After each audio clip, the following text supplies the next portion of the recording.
रात के सन्नाटे में जब दिल्ली के रणनीतिक गलियारों की बत्तियां एक एक करके बुझने लगती हैं, तब दक्षिण एशिया के मानचित्र पर अदृश्य स्याही से लिखे जाने वाले कुछ ऐसे खतरनाक खेल शुरू होते हैं जिनकी आहट आम आदमी के कानों तक कभी नहीं पहुंच पाती, लेकिन जिनकी गूंज सीधे भारत की संप्रभुता को हिलाने की क्षमता रखती है। कल्पना कीजिए एक ऐसे अदृश्य युद्ध की जहां गोलियों की आवाज नहीं गूंजती, टैंकों की घरघराहट सुनाई नहीं देती और न ही सरहदों पर आसमान में लड़ाकू विमानों की धमक होती है, बल्कि इस युद्ध के हथियार हैं पैसों के बक्से, भ्रामक सूचनाओं का जहर, प्रॉक्सी संगठनों के पाले गए मोहरे और पड़ोसी मुल्कों की जमीन पर स्थापित की गई वे गुप्त एजेंसियां जिनका एकमात्र उद्देश्य भारत के भीतर आग भड़काना और उसे अंदर से खोखला करना है। अगर आप देश के सच्चे नागरिक हैं और ऐसी जानकारीपूर्ण वीडियो देखना पसंद करते हैं तो अभी चैनल को सब्सक्राइब करें और अपनी मौजूदगी दर्ज कराने के लिए कमेंट बॉक्स में जय हिंद अवश्य लिखें, क्योंकि आज के दौर में जहां लोग सतही और मनोरंजन से भरे नाच गाना देखना पसंद करते हैं, वहीं ऐसी गहन और शोधपरक जानकारीपूर्ण वीडियो देखने वाले ही वास्तव में इस देश के जागरूक नागरिक होते हैं जो राष्ट्र की सुरक्षा से जुड़े अदृश्य खतरों को भली भांति समझते हैं। क्या आपने कभी सोचा है कि भारत के चारों तरफ फैले छोटे और अस्थिर पड़ोसी देश अचानक भारत विरोधी उग्रवाद और राष्ट्र विरोधी गतिविधियों के सुरक्षित अड्डे क्यों बनते चले जा रहे हैं, जबकि इतिहास गवाह है कि इन देशों की आम जनता हमेशा से भारत के साथ सांस्कृतिक और आत्मीय रूप से जुड़ी रही है। इसके पीछे कोई साधारण कूटनीतिक मतभेद नहीं है, बल्कि एक सुनियोजित और लंबे समय से चल रहा राजनीतिक षड्यंत्र है जिसे बाहरी महाशक्तियों के इशारे पर भारत के पड़ोस में सक्रिय विदेशी खुफिया तंत्र यानी डीप स्टेट ऑपरेशंस अंजाम दे रहे हैं। जब हम बात करते हैं भारत के पड़ोसी देशों की, तो हमारे दिमाग में नेपाल, बांग्लादेश, श्रीलंका, मालदीव और पाकिस्तान जैसी भौगोलिक सीमाएं उभरती हैं। लेकिन इन सीमाओं के पार ऐसे कौन से गुप्त नेटवर्क सक्रिय हैं जो भारत के भीतर धार्मिक उन्माद, क्षेत्रीय अलगाववाद और आर्थिक अस्थिरता के बीज बोने का काम कर रहे हैं? इस अंधेरी दुनिया के सूत्रधार वे चेहरे हैं जो कभी कैमरों के सामने नहीं आते, जिनके पास दुनिया के सबसे ताकतवर देशों की खुफिया एजेंसियों का समर्थन होता है और जो भारत के तेजी से बढ़ती हुई वैश्विक आर्थिक और सामरिक ताकत को बाधित करने के लिए हर संभव दांव चल रहे हैं। आखिर क्या वजह है कि जब भी भारत वैश्विक मंच पर अपनी एक स्वतंत्र और मजबूत विदेश नीति के तहत फैसले लेता है, ठीक उसी समय उसके पड़ोसी देशों में अचानक भारत विरोधी राजनीतिक भूचाल या सुनियोजित प्रदर्शन खड़े कर दिए जाते हैं? यह कोई संयोग नहीं बल्कि एक गहरा प्रयोग है जिसमें पड़ोसी देशों की राजनीतिक कमजोरियों और आर्थिक लाचारी का फायदा उठाकर उन्हें भारत के खिलाफ एक लॉन्च पैड के रूप में इस्तेमाल किया जाता है। इस अदृश्य युद्ध में भारत की खुफिया एजेंसियों, विशेषकर रॉ और अन्य गुप्त सुरक्षा विंग्स की भूमिका किसी अनकहे महाकाव्य से कम नहीं है, जो दिन रात देश की सरहदों के बाहर और भीतर दुश्मन के इन नापाक मंसूबों को नाकाम करने के लिए ऐसे गुप्त अभियानों को अंजाम देती हैं जिनके बारे में दशक बीत जाने के बाद भी आम जनता को भनक तक नहीं लगती। कल्पना कीजिए उस तनाव का जब हमारे देश के जांबाज एजेंट दुश्मन के गढ़ में बैठकर उनके हर अगले कदम की सुरागकशी कर रहे होते हैं और एक छोटी सी चूक उनकी पहचान उजागर कर सकती है। फिर भी वे राष्ट्र सर्वप्रथम के संकल्प के साथ अटूट समर्पण से अपना कार्य करते रहते हैं। लेकिन सवाल यह उठता है कि विदेशी डीप स्टेट ताकतें भारत के पड़ोस को ही अपना मुख्य रणक्षेत्र क्यों बनाती हैं? इसका उत्तर छिपा है दक्षिण एशिया की राजनीतिक स्थिति और खुली सीमाओं की यथार्थता में, जहां नेपाल, भूटान और म्यांमार जैसे देशों के साथ भारत की खुली या संवेदनशील सीमाएं हैं, जिनका फायदा उठाकर अवैध हथियारों की तस्करी, फर्जी मुद्रा का कारोबार और राष्ट्र विरोधी तत्वों की घुसपैठ कराई जाती है। इन ऑपरेशंस को फंडिंग करने के लिए पश्चिमी और एशियाई महाशक्तियां करोड़ों डॉलर गुप्त एनजीओ,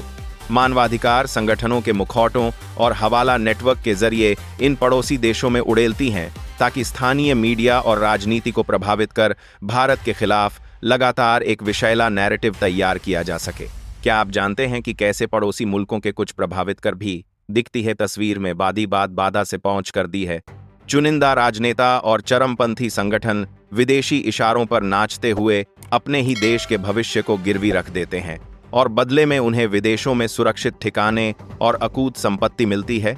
जब आम नागरिक सोशल मीडिया पर किसी ट्रेंड या अफवाह को देखकर उत्तेजित होता है, तो वह यह नहीं समझ पाता कि उस अफवाह के पीछे की चिंगारी किसी रैंडम यूजर ने नहीं, बल्कि किसी विदेशी खुफिया एजेंसी के सर्वर से संचालित ट्रोल आर्मी और मनोवैज्ञानिक युद्ध प्रकोष्ठ ने सुलगारी है। इस मनोवैज्ञानिक युद्ध का मुख्य उद्देश्य भारत के नागरिकों के बीच आपसी विश्वास को तोड़ना, सरकार और जनता के बीच खाई पैदा करना और देश की लोकतांत्रिक व्यवस्था को अंदर से खोखला करना है, ताकि भारत कभी भी एक अखंड और अटूट महाशक्ति के रूप में उभर न सके। इतिहास के पन्नों को पलटकर देखें तो शीत युद्ध के दौर से ही अमेरिका,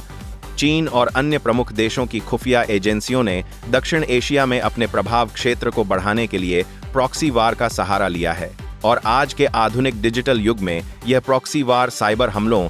सोशल मीडिया इन्फ्लुएंस अभियानों और आर्थिक तोड़फोड़ के एक नए रूप में हमारे सामने आ खड़ा हुआ है। अब युद्ध केवल सरहदों पर तैनात सैनिकों के बीच नहीं लड़ा जाता, बल्कि अब युद्ध डेटा सर्वर, वित्तीय बाजारों, आपूर्ति श्रृंखलाओं और वैचारिक संस्थानों के भीतर लड़ा जा रहा है, जहां दुश्मन की नजर इस बात पर रहती है कि भारत की ऊर्जा सुरक्षा, अंतरिक्ष कार्यक्रम और तकनीकी विकास को कैसे पटरी से उतारा जाए। भारत की खुफिया एजेंसियों ने पिछले कुछ वर्षों में जिस तरह से देश के पड़ोसी देशों में सक्रिय इन विदेशी जासूसी नेटवर्कों का पर्दाफाश किया है और उनके द्वारा प्रायोजित स्लीपर सेल को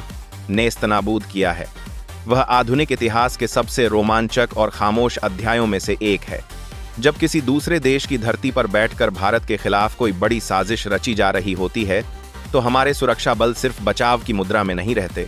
बल्कि वे अपनी आक्रामक रणनीतिक क्षमता का परिचय देते हुए दुश्मन के घर में घुसकर उनके कमांड और कंट्रोल सेंटर को ध्वस्त करने की क्षमता रखते हैं। लेकिन इस पूरी प्रक्रिया में आम नागरिक होने के नाते हमारी जिम्मेदारी क्या है? क्या हम केवल एक दर्शक बनकर रह जाएं, या फिर इस डिजिटल और सूचनात्मक युद्ध में देश के पहले रक्षक बनकर जागरूक रहें? जब तक देश का प्रत्येक नागरिक इस बात को नहीं समझेगा कि राष्ट्रीय सुरक्षा केवल सेना की जिम्मेदारी नहीं है, बल्कि यह हर भारतीय का सामूहिक दायित्व है,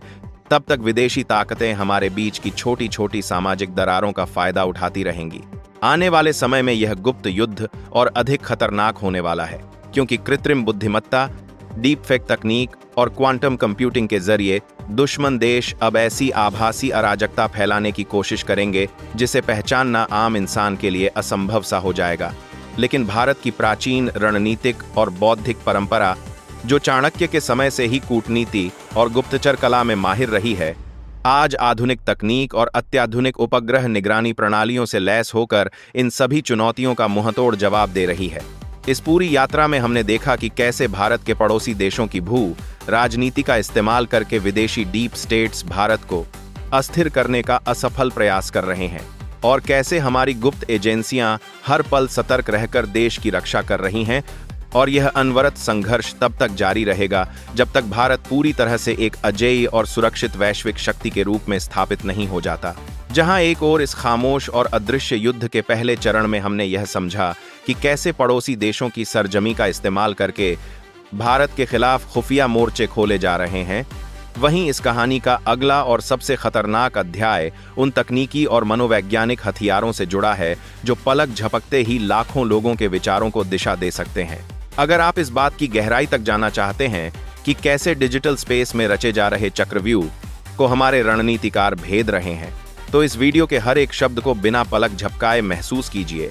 क्योंकि अब हम उस अदृश्य कुरुक्षेत्र में प्रवेश कर रहे हैं जहां हार या जीत का फैसला तोप के गोलों से नहीं, बल्कि डेटा के सर्वरों और एल्गोरिदम की चालों से तय होता है। जब कोई बाहरी विदेशी डीप स्टेट एजेंसी भारत के किसी पड़ोसी देश में अपने गुप्त ऑपरेशन का जाल बिछाती है, तो उनका सबसे पहला और अचूक हथियार होता है सूचनाओं का हथियारकरण करना, जिसे आधुनिक सामरिक भाषा में सूचना युद्ध कहा जाता है।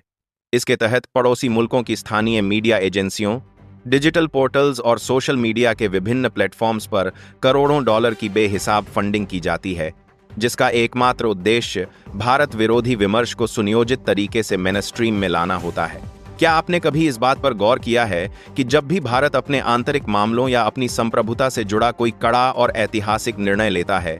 तो ठीक उसी समय कुछ खास किस्म के ट्रेंड्स अचानक दुनिया भर के डिजिटल मानचित्र पर कैसे छा जाते हैं? यह कोई संयोग नहीं, बल्कि एक उच्च कोटि की मनोवैज्ञानिक इंजीनियरिंग का नतीजा है, जिसे विदेशी खुफिया तंत्र के आईटी विंग और उनके द्वारा पाले गए पेड इन्फ्लुएंसर्स मिलकर संचालित करते हैं।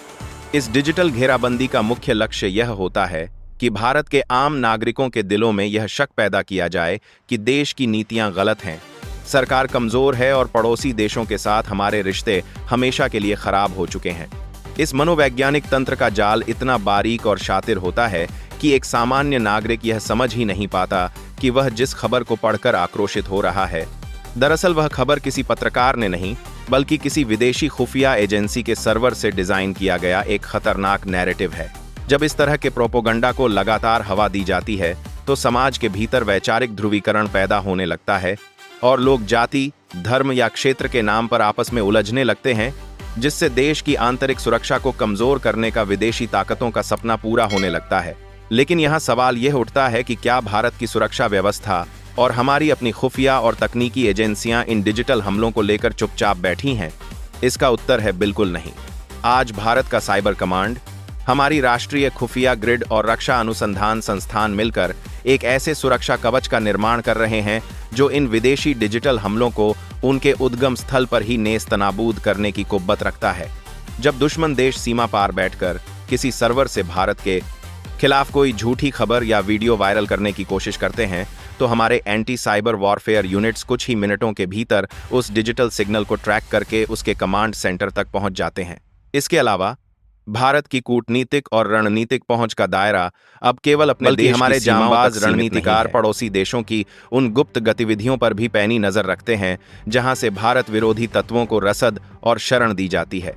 कल्पना कीजिए उस खुफिया ऑपरेशन की जब हमारे देश के जासूस पड़ोसी देशों की राजधानी के उन वीरान इलाकों में बैठकर उन गुप्त बैठकों की पल पल की जानकारी दिल्ली भेज रहे होते हैं जहां भारत को अस्थिर करने के षड्यंत्र रचे जा रहे होते हैं। इन ऑपरेशंस के दौरान एक छोटी सी गलती न केवल उस एजेंट की जान जोखिम में डाल सकती है बल्कि दो देशों के बीच कूटनीतिक तनाव भी पैदा कर सकती है।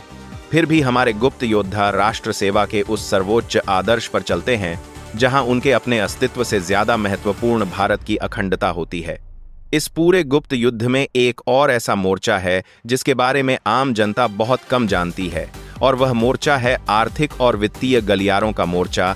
जहां दुश्मन देश भारत की वित्तीय स्थिरता को तोड़ने के लिए जाली नोटों के धंधे और हवाला रैकेट का इस्तेमाल करते हैं। पड़ोसी देशों की सीमाओं से सटी हुई घाटियों और जंगलों के रास्ते भारत के भीतर भारी मात्रा में नकली मुद्रा भेजी जाती है ताकि हमारी भारत के दिखावे कर दे। वित्त भारी मात्रा में 2000 भारत के भीतर भारी मात्रा में देशों की दीखी महिला दारात के भीतर भारत के भीतर भारी मात्रा में 2000 भारत के भीतर भारी मात्रा में देशों के भारत के भीतर भारी मात्रा में 2000 भारत के भीतर भारी मात्रा में देशों के भारत के भीतर भारी मात्रा में देशों के भारत के भीतर भारी मात्रा में देशों के भारत के भीतर भारी मात्रा में देशों के भारत के भीतर भारी मात्रा में देशों के भारत के भीतर भारी मात्रा में देशों के भारत के भीतर भारी मात्रा में देशों के भारत के अर्थव्यवस्था को अंदर से खोखला किया जा सके और आतंकी गतिविधियों तथा राष्ट्र विरोधी तत्वों को निरंतर फंडिंग मिलती रहे। लेकिन भारतीय रिजर्व बैंक, वित्त मंत्रालय की खुफिया इकाई और हमारी जांच एजेंसियों ने मिलकर जिस तरह से इस हवाला नेटवर्क और नकली मुद्रा के कारोबार की रीढ़ तोड़ी है, उसने विदेशी डीप स्टेट्स की नींद उड़ा दी है। आज भारत की वित्तीय खुफिया प्रणालियां इतनी मजबूत हो चुकी हैं कि दुनिया के किसी भी कोने से यदि भारत के खिलाफ कोई अवैध आर्थिक लेन देन होता है तो उसका डिजिटल फुटप्रिंट तुरंत ट्रेस कर लिया जाता है और उस पूरे नेटवर्क को जमींदोज कर दिया जाता है। इस अदृश्य युद्ध में भारत की सफलता का सबसे बड़ा आधार हमारी वे प्राचीन और आधुनिक रणनीतिक नीतियां हैं जो हमें केवल रक्षात्मक होने की बजाय आक्रामक रूप से सोचने और समय पर उचित कदम उठाने की प्रेरणा देती हैं। जब हम इतिहास के पन्नों को पलटकर देखते हैं तो हमें यह स्पष्ट रूप से समझ आता है कि चाणक्य के समय से ही इस उपमहाद्वीप में गुप्तचर कला और कूटनीति का एक ऐसा स्वर्ण युग रहा है जिसे आज का आधुनिक भारत और अधिक उन्नत तकनीक के साथ पुनर्जीवित कर रहा है। आज हमारे पास अंतरिक्ष में चक्कर लगाते हुए वे अत्याधुनिक उपग्रह हैं जो पड़ोसी देशों के हर उस संदिग्ध ठिकाने की हाई रिजोल्यूशन तस्वीरें सीधे दिल्ली के कमांड सेंटर तक पहुंचाते हैं जहां भारत विरोधी गतिविधियों के पनपने की जरा सी भी आशंका होती है। ड्रोन तकनीक, आर्टिफिशियल इंटेलिजेंस आधारित डेटा एनालिटिक्स और क्वांटम एनक्रिप्टेड कम्युनिकेशन के आ जाने से भारत की खुफिया क्षमताओं में एक ऐसा अभूतपूर्व क्रांतिकारी बदलाव आया है जिसके आगे दुश्मन की हर चाल छोटी पड़ जाती है। लेकिन तकनीक चाहे जितनी भी उन्नत हो जाए, असली ताकत उस मानव संसाधन और उन देशभक्त नागरिकों की निष्ठा में निहित है जो पर्दे के पीछे रहकर देश की रक्षा के लिए अपना सब कुछ दांव पर लगा देते हैं। इस पूरी यात्रा में हमने इस बात की गहराई को समझा कि कैसे बाहरी महाशक्तियां और उनके द्वारा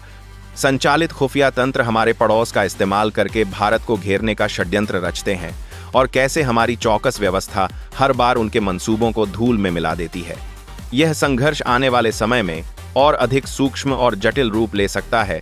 क्योंकि डिजिटल दुनिया की सीमाएं और गहरी हो रही हैं। लेकिन भारत का यह संकल्प अटल है कि वह अपनी संप्रभुता पर किसी भी बाहरी ताकत की नजर नहीं पड़ने देगा। राष्ट्र की यह अदृश्य सुरक्षा दीवार तब तक और अधिक मजबूत होती रहेगी जब तक देश का हर नागरिक अपनी जिम्मेदारी को समझते हुए पूरी सजगता के साथ इस कार पर राष्ट्र निर्माण की महान यात्रा में अपना योगदान देता रहेगा। और यही वह अटूट शक्ति है जो भारत को भविष्य के हर एक भू राजनीतिक तूफान से सुरक्षित रखते हुए दुनिया के शिखर पर स्थापित करेगी। जहां एक ओर इस रहस्यमयी और बहुपर्तीय सामरिक श्रृंखला के पिछले चरणों में हमने यह गहराई से समझा कि किस प्रकार भारत के सामरिक, विदेशी डीप स्टेट ताकतें, डिजिटल एल्गोरिदम और सूचना युद्ध के माध्यम से भारत की आंतरिक स्थिरता को चुनौती दे रही हैं, वहीं इस वृत्तांत का अगला हिस्सा हमें एक ऐसे अत्यंत गुप्त और संवेदनशील मोर्चे पर ले जाता है जहां युद्ध के नियम पूरी तरह